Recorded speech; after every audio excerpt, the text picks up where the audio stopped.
Ngokungqongqoshe uChikunga azikho ingozi ezinkulu zokushayisana kweimoto ezenzekile ngesikhathi sephasika ngaphandle kwale eyenzeka emgwaqweni N3 ngaseHilton KwaZulu-Natal. Allow me to express my profound disappointment and displeasure at the high rate of crashes and fatalities experienced during this Easter long weekend.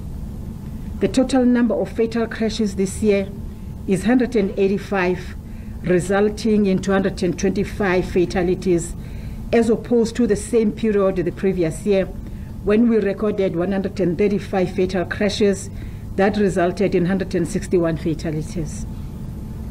Izibalo zakwaSandral ziveze ukuthi senyukile isibalo seimoto eingenayo neziphumayo esifundazweni iGauteng, kanti kusanenkinga yezingozi zabantu abahamba ngenyawo.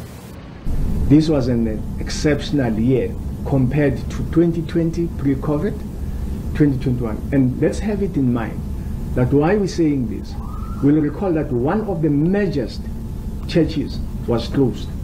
Umnyango uthi ingozi eziningi izidalwe ukunganaki.